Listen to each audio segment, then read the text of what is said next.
नमस्कार, एक बार फिर से आप सभी का स्वागत है। इस वीडियो के माध्यम से मैं बहुत यूजफुल जानकारी आप लोगों के साथ शेयर करने वाली हूँ। काफ़ी सारे लोगों का सवाल एक टॉपिक पर रहा है कि उनका पति पत्नी का जो सेटलमेंट है, समझौता है विवाद होने के बाद, क्या उसे आउट ऑफ कोर्ट करना ठीक रहता है? क्या वो अपने रिश्तेदारों और परिवार वालों के साथ बैठकर या पंचायत के माध्यम से समझौता कर सकते हैं लिखित रूप से? और इस तरह का समझौता कितना मान्य होता है और समझौता होने के बाद क्या उसकी लीगल वैल्यू रहती है? अगर हम पंचायत से समझौता करते हैं, आउट ऑफ कोर्ट करते हैं, ऐसे ही स्टैम्प पेपर पे लिखकर समझौता कर लेते हैं या ब्लैंक पेपर पर समझौता कर लेते हैं या फिर नोटराइज करा लेते हैं स्टैम्प पेपर पर लिखवाकर, जो पति पत्नी के बीच में लेन देन होती है या समझौता होता है। तो पति लोगों को बहुत सावधान रहने की ज़रूरत है। इस तरह से भी पतियों के साथ बहुत चीट होती है। काफ़ी सारे मामले ऐसे निकल कर आए हैं जिसमें महिलाओं ने पति के साथ तलाक ले लिया, अलग रहने लगी, समझौता करके सेटलमेंट करके एक मुश्त गुजारा भत्ता के रूप में पैसा भी ले लिया, 5-10 लाख रुपए। कुछ समय बाद फिर पति से मेंटेनेंस का केस कर दिया या पति पर 498 डीवी का मामला दर्ज करा दिया या पति के साथ वापस रहने की जिद करने लगी। पति आगे बढ़ गया लाइफ में, उसको लगा मेरा तलाक हो गया है, मैं अपने पति को ले देकर फ्री हो गया हूँ और मेरा सेटलमेंट हो गया, स्टैम्प पेपर पर लिख के दे दिया है, नोटराइज करा लिया है या पंचायत में समझौता हुआ है, तो अब पत्नी मुझ पर केस करने का हक अधिकार नहीं रखती है। ऐसा बिल्कुल भी नहीं है। ना तो पंचायत से आपका डाइवोर्स होता है, ना ही इस तरह के सेटलमेंट जो होते हैं वो पत्नी मानने के लिए बाध्य है। ज्यादातर इस तरह के जो समझौते होते हैं उसमें लोग कैश का लेन देन कर लेते हैं, जिसका कोई रिकॉर्ड भी नहीं रहता है। अगर आप बैंक से ट्रांजैक्शन करके भी पेमेंट करते हैं तब भी आप सालों तक कोर्ट के चक्कर लगाएंगे साबित करने में और अपने पक्ष को कोर्ट के समक्ष रखने में। आपका समय पैसा खराब होगा, साथ ही साथ आपकी जिंदगी तो हराम होगी ही। और अगर आपने इस तरह के समझौते और तलाक को मानकर दूसरी शादी कर ली है या लाइफ में आगे बढ़ गए हैं तो आपकी मुश्किलें और भी बढ़ने वाली। किसी भी तरह का लेन देन, समझौता या तलाक जो है वो कोर्ट के माध्यम से ही करें। अगर पत्नी ने झूठा केस कर दिया है 498A का डीवी का और घर परिवार वालों के नाम भी शामिल किए हैं, झूठे आरोप कई तरह के लगा दिए, सास ससुर पर भी आरोप लगाया है, देवर जेठ पर भी छेड़खानी का लगा दिया है या अटेम्प्ट टू रेप का मामला दर्ज करा दिया है घर के मेल मेंबर्स के खिलाफ, तो इस सब से बचने के लिए, दबाव बनाने के लिए आपको कोर्ट से बाहर समझौता करने की ज़रूरत नहीं है, ना ही कोई कैश लेन देन करने की ज़रूरत है।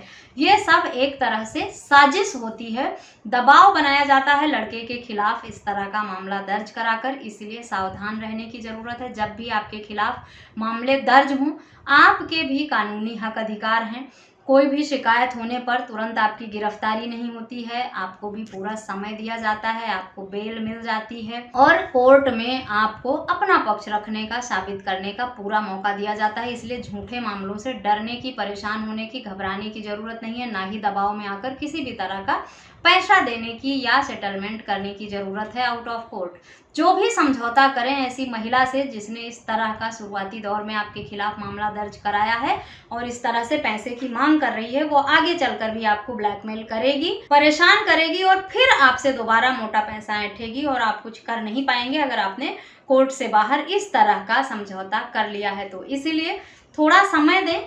आपका थोड़ा समय और एफर्ट आपको हमेशा के लिए इस तरह की प्रॉब्लम से छुटकारा दिला सकता है। आप जल्दबाजी और शॉर्टकट के चक्कर में पड़ेंगे तो आपको पूरी लाइफ में कभी भी फिर से ऐसी पत्नी परेशान कर सकती है, पैसा भी मांग सकती है और झूठे मामले आपके खिलाफ फिर से दर्ज करा सकती है। इसीलिए जब भी महिला झूठे मामले दर्ज कराए और दबाव बनाए, चाहे मीडिएशन सेंटर में हो या पुलिस में हो, आप पर अगर दबाव बनाया जाता है कि लेन देन करके सुलह समझौता कर लीजिए, कई बार ऐसा भी होता है मीडिएशन सेंटर में मामला जाता है, वहां पर ये कहा जाता है कि सालों तक कोर्ट के चक्कर लगाएंगे आप, परेशान होंगे, इतनी सजा होगी, इस तरह के सेक्शन लगे हैं, या पुलिस दबाव बनाती है कि आउट ऑफ कोर्ट ही आप इतना पैसा दे दीजिए, 50% 60% अभी पे कर दीजिए, बाकी ये समझौता कर लेंगी तब आप इनको पे कर देना। कुछ भी नहीं करने वाली ऐसी पत्नियां जो पहले से ही पैसा ले लेंगी कोर्ट से बाहर बिना किसी रिकॉर्ड के। वो 2 दिन बाद ही अपना स्टेटमेंट बदल देती हैं, वो कोर्ट में जाती भी नहीं है, अपना केस वापस भी नहीं लेती हैं, आपको तलाक भी नहीं देती हैं और आप एक मोटा अमाउंट देकर फंस चुके होते हैं। इस तरह के फ्रॉड बहुत लोगों के साथ हो रहे हैं। काफ़ी सारे लोग इस तरह का एक्सपीरियंस शेयर करते हैं मैसेज करके, बात करके। इसीलिए मैं सोचती हूँ कि आप लोगों को जागरूक करूँ, अवेयर करूँ, ताकि जो परेशानियाँ कुछ लोग भुगते हैं वो सभी लोगों को ना भुगतना पड़े। थोड़ा जागरूक रहें लोग और सावधानी के साथ, सतर्कता के साथ केस की सुनवाई में अपना डिसीजन लिया करें। जल्दबाजी में आकर कोई फैसला ना करें। जब भी आपके खिलाफ झूठा मामला दर्ज हो, एक अच्छे लॉयर को हायर करें, उनके साथ डिस्कस करें।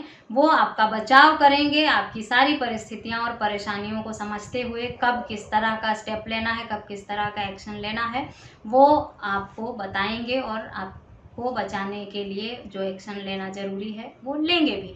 इसीलिए आपको ना तो पुलिस अरेस्ट करेगी, ना आपको जेल जाना पड़ेगा। इन सारे डर से आप अपने आप को दूर रखें। थोड़ा समय लें, जैसे जैसे आगे मामला बढ़ता है पत्नी की हिम्मत भी डाउन होती है। और अगर पत्नी या मीडिएशन सेंटर वाले या पुलिस वाले या रिश्तेदार, कोई भी पंचायत वाले आप पर दबाव बनाएं कि इस तरह का आपको सेटलमेंट करना है, इतना पैसा देना है, तो आप कोई भी पैसा कोर्ट के बाहर ना तो देंगे। कहेंगे कि अगर सेटलमेंट करना है तो कोर्ट में ही करते हैं, पैसा वहीं देते हैं। अगर समझौता करने को आप तैयार हैं तो कम से कम ऑन रिकॉर्ड आपने जो भी दिया है या पत्नी ने जो बयान दर्ज कराया है वो कोर्ट के संज्ञान में होगा। और फिर पत्नी अपने स्टेटमेंट से मुकर नहीं पाएगी, और मुकरेगी भी तो आपको राहत रहेगी। आप पर झूठे आरोप लगाकर, तरह तरह से आरोप लगाकर मामले फिर से दर्ज नहीं करा पाएगी। तो इस तरह से अगर आप सावधान रहेंगे, छोटी छोटी बातों को ध्यान रखेंगे, तो आप बहुत बड़ी बड़ी मुश्किलों से बच सकते हैं। पत्नी जब समझौता करने का दबाव बनाए झूठे मामले दर्ज कराकर, और आप दोनों अलग होना चाहते हो और लगता है कि पैसा लेकर वो समझौता कर लेगी और आप भी तैयार हैं, तो आप कहें म्यूचुअल डाइवोर्स फाइल करते हैं कोर्ट में और एक सेटलमेंट डीड बनाते हैं। फर्स्ट मोशन में और सेकेंड मोशन में कितना कितना पेमेंट मुझे करना है वो सब पहले से ही लिख लेते हैं। जितना पैसा देने की बातचीत हुई है, हमारे बीच में समझौता हुआ है, मैं उस हिसाब से कोर्ट के संज्ञान में रहते हुए पैसे पे कर दूंगा, ताकि आपके साथ किसी भी तरह का धोखा या फ्रॉड ना हो। और ना पत्नी पैसे लेकर भी भाग जाएगी और कुछ दिन बाद फिर आप पर मामले दर्ज कराएगी। आपने शादी कर लिया तो शादीशुदा होकर दूसरी शादी करने का मामला भी दर्ज करा देगी, क्योंकि आउट ऑफ कोर्ट जो भी इस तरह की लेन देन या समझौते होते हैं उनकी कोई लीगल वैल्यू होती नहीं है। तलाक कोर्ट से ही होता है। पंचायत में ऐसे लिख कर दे देने से तलाक नहीं हो जाता, चाहे आपने सामाजिक शादी की है या कोर्ट मैरिज की है।